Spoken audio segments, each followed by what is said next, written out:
morning everyone, welcome to science class. In previous classes we were discussing about what is a matter made up of and state of the matter. Which are the state of matter? Solids and liquids and gases. These are the states of matters. And what is the matter? What is the meaning of matter? Anything that has weight and occupies space, that is called matter. Anything that has weight and occupies space, it's called matter. And these tiny visible particles are called molecules. So invisible particles are called molecules. In previous class, change in states of matter also learnt. Change of state due to heating and change in state due to cooling and ಇದಿಷ್ಟನ್ನ ಕಲ್ತಿದ್ವಿ. ಅಂದರೆ matter ಅಂದರೆ ಏನು, ಅದರ States of matter ಯಾವ್ದ್ಯಾವುದು, ಮತ್ತು change in state due to heating, heat ಮಾಡಿದಾಗ ಹೇಗೆ matter change ಆಗುತ್ತೆ, ಮತ್ತು change in state due to cooling, ಯಾವಾಗ ಅದು ತಣ್ಣಗಾಗಿಸ್ತೀವೋ ಆಗ ಯಾವ ರೀತಿ ಸ್ಟೇಟು ಚೇಂಜ್ ಆಗುತ್ತೆ ಅನ್ನೋದನ್ನು ಸಹ ನೋಡಿದ್ವಿ. Today in this class we will discussing about mixing of different states of matter. Mixing of different state of matter. Material things are made up of matter. So anything that has weight and occupies space is called matter, and tiny invisible particles are called molecules. Material things are made up of matter. Anything's materials are made up of matter. ಪ್ರತಿಯೊಂದು ವಸ್ತುವು ಕೂಡ ಆ ವಸ್ತುನಲ್ಲಿರುವಂತಹ materials ಯಾವುದರಿಂದ ಆಗಿದೆ? ಮ್ಯಾಟರಿಂದನೇ ಆಗಿದೆ, ದ್ರವ್ಯದಿಂದನೇ ಆಗಿದೆ. When two or more materials are mixed together, they form a mixture. More than two materials are mixed together, they form a mixture. When two or more, ಎರಡಕ್ಕಿಂತ ಹೆಚ್ಚು ಮೆಟೀರಿಯಲ್ಸನ್ನು ನಾವು ಮಿಕ್ಸ್ ಮಾಡಿದಾಗ ಒಟ್ಟಿಗೆ ಅವು ಏನಾಗುತ್ತೆ? ಮಿಶ್ರಣ ಆಗುತ್ತೆ. ಅದನ್ನು ನಾವು ಮಿಕ್ಸ್ಚರ್ ಅಂತ ಕರಿತೀವಿ. ತಿನ್ನೋ ಮಿಕ್ಸ್ಚರ್ ಅಲ್ಲ, ಮಿಶ್ರಣ ಅಂತ ಹೇಳಿ. When two or more materials, two or more than two materials are mixed together, they form a mixture. When a substance such as sugar or salt is dissolved in a liquid like water. When substance such as sugar or salt dissolved in a liquid like water. Sugar ಆಗಿರ್ಬೋದು, salt ಆಗಿರಬಹುದು, ಅದನ್ನು ನಾವು ನೀರಲ್ಲಿ ಹಾಕಿದಾಗ ಅದೇನಾಗುತ್ತೆ? Dissolved means ಕರಗುತ್ತೆ. It produce a solution. ಅದು ಒಂದು ಸೊಲ್ಯೂಷನನ್ನು ಪ್ರೊಡ್ಯೂಸ್ ಮಾಡುತ್ತೆ. The molecules of the solid spread throughout the liquid. ಅದರಲ್ಲಿರುವಂತಹ molecules of the solid spread throughout the liquid. ಆ ಲಿಕ್ವಿಡಲ್ಲಿ ಆ ಶುಗರ್ ಆಗಿರ್ಬೋದು ಅಥವಾ ಸಾಲ್ಟ್ ಆಗಿರ್ಬೋದು, ಆ ಸಾಲ್ಟ್ ಅಥವಾ ಶುಗರ್ನ molecules of the solid spread throughout the liquid. ನೀರಿನಲ್ಲಿ ಅದು ಕರಗುತ್ತೆ. ಅದು ಕರಗಿದಾಗ ಅದರಲ್ಲಿರುವಂತಹ ಮಾಲಿಕ್ಯೂಲ್ಸ್ ಅಂದರೆ ಅಣುಗಳು ಅದು ನೀರಿನಲ್ಲಿ ಸ್ಪ್ರೆಡ್ ಆಗುತ್ತೆ. Solute is the solid that dissolves in a liquid. Solute means is the solid, ಅಂದರೆ ಸಾಲಿಡ್ ಮೀನ್ಸ್ ಗಟ್ಟಿಯಾಗಿರುವಂಥದ್ದು. ಅದು solid is the solid that dissolves in a liquid. ಯಾವುದು ನೀರಿನಲ್ಲಿ ಕರಗುತ್ತೋ ಅದನ್ನು ನಾವು ಸೊಲ್ಯೂಟ್ ಅಂತ ಕರಿತೀವಿ. Solvent in the liquid in which a substance dissolves. Solvent means is the liquid in which a substance dissolves. ಅದರಲ್ಲಿ ಕರಗಿದಾಗ ಅದರಲ್ಲಿರುವಂತಹ liquid in which a substance, ಅದರಲ್ಲಿರುವಂತಹ ಅಂಶವನ್ನು ನಾವು ಸಾಲವೆಂಟ್ ಅಂತ ಕರಿತೀವಿ. Solution is the liquid which we get in a solute is the dissolves in a solvent. It is the homogeneous mixture of two or more substance. For example, children, solute means sugar or salt, solute. ಅದನ್ನು ನಾವು solute ಅಂತ ಕರಿತೀವಿ. Solvent means ಒಂದು ನೀರಿಗೆ ನಾವು sugar ಅಥವಾ ಸಾಲ್ಟನ್ನು ಹಾಕಿದಾಗ ಅದು ಸಾಲ್ವೆಂಟ್ ಆಗುತ್ತೆ, ಮಿಕ್ಸ್ಚರ್ ಆಗುತ್ತೆ. ಸೊಲ್ಯೂಷನ್ ಅಂತಂದಾಗ ಅದು ನೀರಿನಲ್ಲಿ ಆ ಉಪ್ಪು ಅಥವಾ ಸಕ್ಕರೆ ಕರಗಿದಾಗ ಅದನ್ನು ನಾವು ಸೊಲ್ಯೂಷನ್ ಅಂತ ಕರಿತೀವಿ. Solute is the solid that dissolves in a liquid. ನೀರಿನಲ್ಲಿ ಕರಗುವಂತಹ ಒಂದು ವಸ್ತುವನ್ನು, ಫಾರ್ ಎಕ್ಸಾಂಪಲ್ ಅದು ಸಾಲ್ಟ್ ಆಗಿರ್ಬೋದು, ಶುಗರ್ ಆಗಿರ್ಬೋದು, ಅದನ್ನು ಸೊಲ್ಯೂಟ್ ಅಂತ ಕರಿತೀವಿ. Solvent means is the liquid in which a substance dissolves. ನೀರಿನಲ್ಲಿ ಅದನ್ನು ಹಾಕಿದಾಗ ಅದು ಸಾಲ್ವೆಂಟ್ ಆಗುತ್ತೆ. And solution is the liquid which we get a solute is the dissolves in a solvent. ನೀರಿನಲ್ಲಿ ಅದು ಕರಗಿದಾಗ ನಮಗೆ ಸೊಲ್ಯೂಷನ್ ಸಿಗುತ್ತೆ. For example solute salt plus solvent means water equal to salty water. ನೀರು ಉಪ್ಪು ಸೊಲ್ಯೂಟು, ಸಾಲ್ವೆಂಟು ವಾಟರು. ಉಪ್ಪನ್ನು ನೀರಿನಲ್ಲಿ ನಾವು ಹಾಕಿದಾಗ ಅದು ಸೊಲ್ಯೂಷನ್ ಕರಗುತ್ತೆ. ಕರಗಿದಾಗ ಅದೇನಾಗುತ್ತೆ, ನಮಗೆ ಉಪ್ಪು ನೀರಾಗುತ್ತೆ. ಅಥವಾ ಸಕ್ಕರೆ ಹಾಕಿದ್ರೆ ನಾವು ಸಕ್ಕರೆ ನೀರಾಗುತ್ತೆ. Solute plus solvent equal to solution. Salt plus water salty water. Solute plus solvent solution. What happens when a solute dissolves in a solvent? What happens when solute means salt or solute means is the solid that dissolves in a liquid. ನೀರಿನಲ್ಲಿ ಕರಗುವಂತಹ ಒಂದು ವಸ್ತು, ಅದನ್ನು ನಾವು solute ಅಂತ ಕರಿತೀವಿ. Dissolves in a solvent. ನೀರಿನಲ್ಲಿ ಕರಗಿದಾಗ ಅದು ಏನಾಗುತ್ತೆ ಅನ್ನೋದನ್ನು, ಹೇಗೆ ಕರಗುತ್ತೆ ಅನ್ನೋದನ್ನು ನಾವು ನೋಡೋಣ. What happens when a solute dissolves in a solvent? Take some water in a beaker. ಬೀಕರಲ್ಲಿ ನಾವು ಸ್ವಲ್ಪ ನೀರು ತಗೊಳ್ಳೋಣ. ಯೂಸ್ ಎ ಪರ್ಮನೆಂಟ್ ಮಾರ್ಕರ್ ಇರುತ್ತಲ್ಲ, ಅದರಲ್ಲಿ to mark a level of water. ಎಷ್ಟು ನೀರನ್ನು ತಗೊಂಡಿರ್ತೀರ ಅಷ್ಟು ನೀರಿನ ಕಡೆ ನಾವು ಪರ್ಮನೆಂಟ್ ಮಾರ್ಕರಲ್ಲಿ ಮಾರ್ಕ್ ಮಾಡೋಣ. ನಾವು add A spoon of sugar. ಈಗ ನಾವು ಒಂದು ಸ್ಪೂನ್ ಶುಗರು ಅಥವಾ ಸಾಲ್ಟನ್ನು ನಾವು ಸ್ಟಿರ್ ಇಟ್ ವಿಲ್ ಅದ್ರ ಒಳಗಡೆ ಹಾಕೋಣ. After the sugar has dissolved, ಆಗ ಸಕ್ಕರೆ ಅಲ್ಲಿ ಕರಗದ ನಂತರ note A level of water in a beaker again. ಮತ್ತೆ ನೀರಿನಲ್ಲಿ ಸಕ್ಕರೆ ಕರಗಿದಾಗ ಪರ್ಮನೆಂಟ್ ಮಾರ್ಕರಲ್ಲಿ ಮತ್ತೆ ನಾವು ಮಾರ್ಕ್ ಮಾಡೋಣ. You will find that level of water is in the beaker remains almost all same. ಆ ನೀರಿನಲ್ಲಿ ಸಕ್ಕರೆ ಕರಗಿದ್ರೂ ಸಹ ಆ ನೀರಿನ ಮಟ್ಟ ಮೊದಲು ಎಷ್ಟಿತ್ತೋ ಅಷ್ಟೇ ಆಗಿರುತ್ತೆ. Listen carefully children. Take some water in a beaker. ಬೀಕರ್ನಲ್ಲಿ ನಾವು ಸ್ವಲ್ಪ ನೀರನ್ನು ತಗೊಳ್ಳೋಣ. use a permanent marker to mark the level of water. use the permanent marker to mark the level of water. Water ಎಷ್ಟಿದೆ ಅನ್ನೋದನ್ನ ಫಸ್ಟ್ ನಾವು permanent marker ಅಲ್ಲಿ ಹೊರಗಡೆ ಮಾರ್ಕ್ ಮಾಡ್ಕೊಳ್ಳೋಣ. ನಾವು add A spoon of sugar and stir it well. ಅಲ್ಲಿಗೆ ಒಂದು spoon ಅಷ್ಟು ಸಕ್ಕರೆನ ಆ ನೀರಿಗೆ ಆ್ಯಡ್ ಮಾಡೋಣ.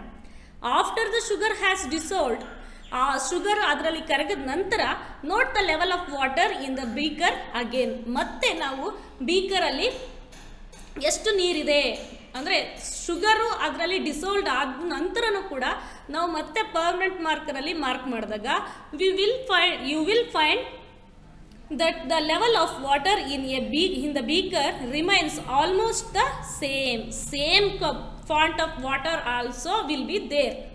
ಅಷ್ಟೇ ವಾಟರ್ ಅಲ್ಲಿ ಇರುತ್ತೆ.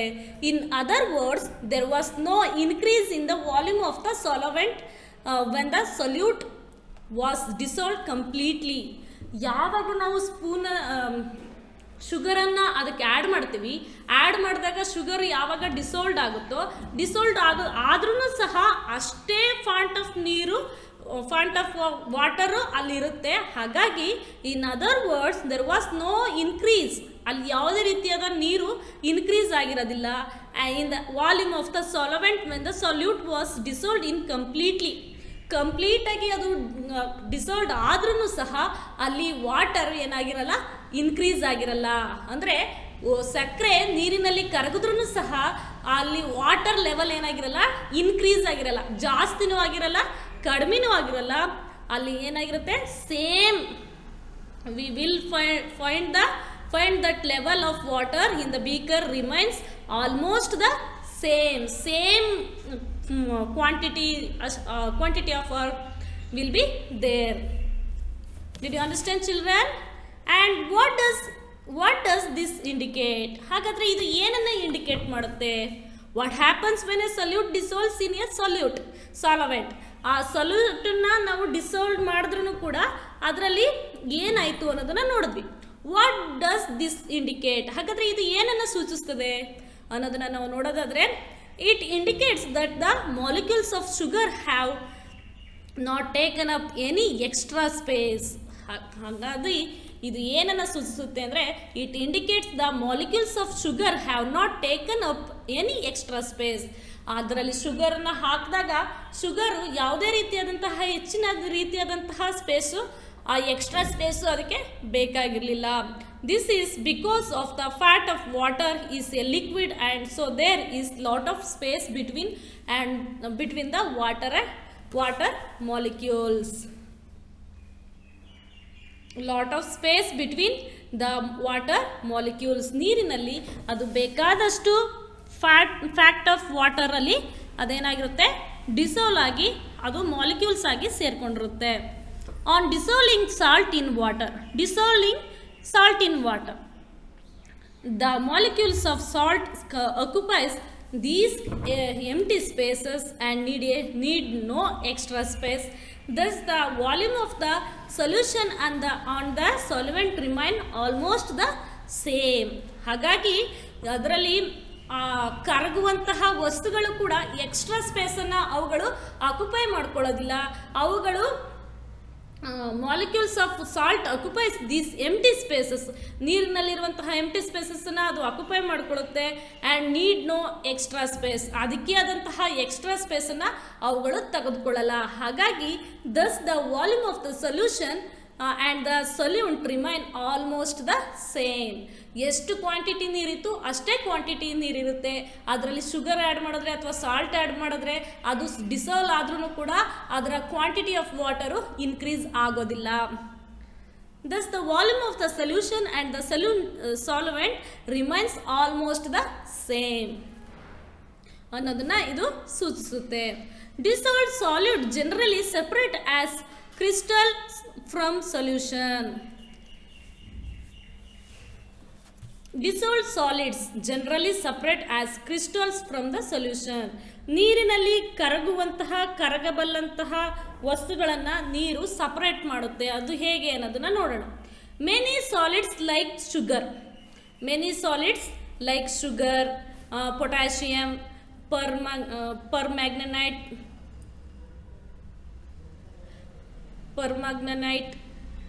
common salt and copper sulfate dissolve in water and form solution. On evaporating the salt solution, the salt is left behind as crystals. This method of evaporation is used in purifying various solids and in the separation of common salt from sea water. ಸಮುದ್ರದಲ್ಲಿ ಕಂಡುಬರುವಂತಹ ನೀರು ಏನಿದೆ ಅದು ಉಪ್ಪು ನೀರು ಅಂತ ಕರಿತೀವಿ. ಈ ಉಪ್ಪು ನೀರನ್ನು ನಾವು ಪ್ಯೂರಿಫೈ ಮಾಡುವಾಗ ಈ ಮೆಥಡನ್ನು ಯೂಸ್ ಮಾಡ್ತಾರೆ ಮಕ್ಕಳೇ. Many solid like sugar, potassium, permanganate and common salt ಆಗಿರ್ಬೋದು and copper sulphate dissolves in water. These are also dissolves in water and form solution. ಇದು ಸೊಲ್ಯೂಷನ್ ಆಗುತ್ತೆ. On evaporating the salt solution, ಯಾವಾಗ ಅವುಗಳನ್ನು ಚೆನ್ನಾಗಿ ನಾವು ಕುದಿಸಿದಾಗ ಇವಾಪರೇಟಿಂಗ್ ಆವಿಯಾಗುತ್ತೋ, the salt is left behind as crystal. ಆಗ ಆ ಸಾಲ್ಟ್ ಏನಾಗುತ್ತೆ, ಕ್ರಿಸ್ಟಲ್ ಆಗಿ ಅರಳುಪ್ಪಾಗಿ ಅದು ಉಳ್ಕೊಳ್ಳುತ್ತೆ. ದಿಸ್ ಮೆಥಡ್ ಆಫ್ ಇವಾಪರೇಟಿಂಗ್, ಈ ಆವಿ ಮಾಡೋದನ್ನ ಈಸ್ ಯೂಸ್ಡ್ ಇನ್ ವಾಟರ್ನ ಪ್ಯೂರಿಫೈ ಮಾಡುವಾಗ ಈ ಮೆಥಡನ್ನು ಯೂಸ್ ಮಾಡ್ತೇವೆ. Various solids in the separation of common salt from sea water. Sea water ಅಲ್ಲಿರುವಂತಹ ಕಾಮನ್ ಸಾಲ್ಟ್ ಅನ್ನ ಸಪರೇಟ್ ಮಾಡೋ ರೀತಿ ಇದಾಗಿರುತ್ತೆ.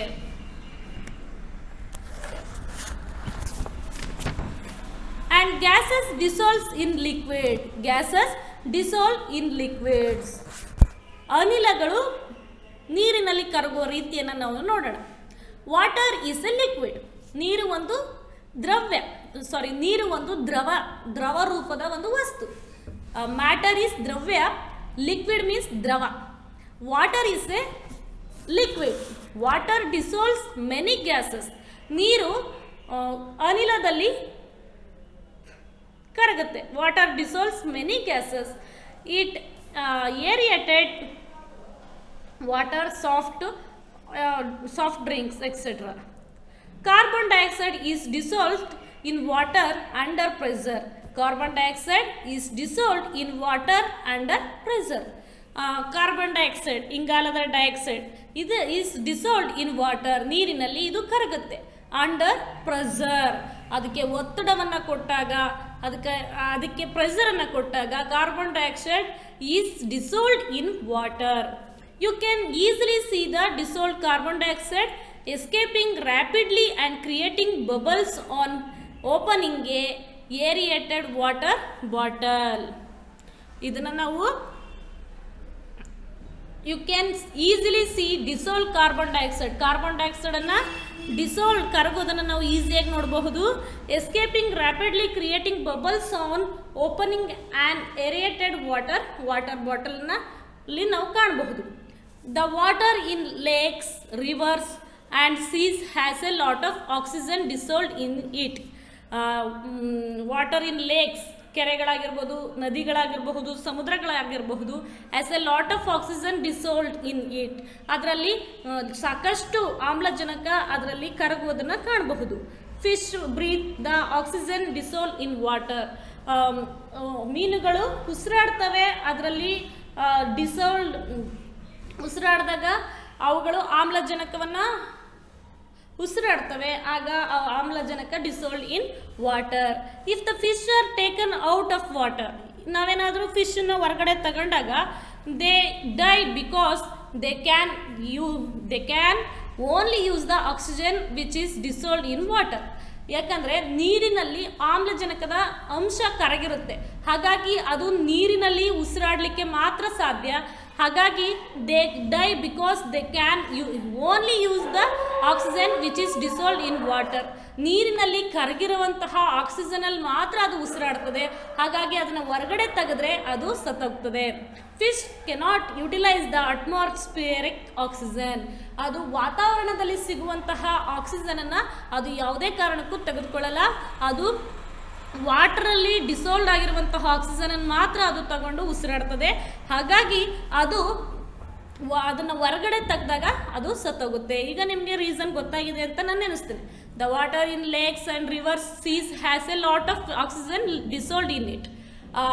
ವಾಟರ್ ಸಿ ಆಗಿರ್ಬೋದು, ಲೇಕ್ಸ್ ಆಗಿರ್ಬೋದು, ರಿವರಲ್ಲಿ ಆಗಿರ್ಬೋದು, so oxygen dissolved in it, lot of oxygen dissolved in it. And fish breathe oxygen dissolved in water. ಕರಗುವಂತಹ ಆಕ್ಸಿಜನಲ್ಲಿ ಮಾತ್ರ ಅದು ಉಸಿರಾಡುತ್ತೆ. If the fish are taken out of the water, ನೀರಿನಿಂದ ನಾವು ಏನಾದರೂ ಅದನ್ನು ಹೊರಗಡೆ ತೆಗೆದುಬಿಟ್ರೆ ದೇ ಡೈ, ಅದೇನಾಗುತ್ತೆ, ಅವುಗಳು ಸತ್ತೋಗ್ತವೆ. Because they can only use the oxygen, ಅದು which is dissolved in water. ನೀರಿನಲ್ಲಿ ಕರಗಿರುವಂತಹ ಆಕ್ಸಿಜನನ್ನು ಮಾತ್ರ ಅದರಿಂದ ಮಾತ್ರ ಉಸಿರಾಡುತ್ತೆ. Fish cannot utilise the atmospheric oxygen. ಅದು ನಮ್ಮ ವಾತಾವರಣದಲ್ಲಿ ಸಿಗುವಂತಹ ಆಕ್ಸಿಜನಲ್ಲಿ ಅದು ಉಸಿರಾಡಲ್ಲ. Today in this class we discussed about mixing of different states of matter and what happens where solute dissolves in a solvent and what does this indicate. And dissolved solid generally separate as crystal from solution and gases dissolve in liquids. I hope you understood the topics. Thank you children. You also try Water level remains the same even after the solute has dissolved in the solvent. Thank you, children.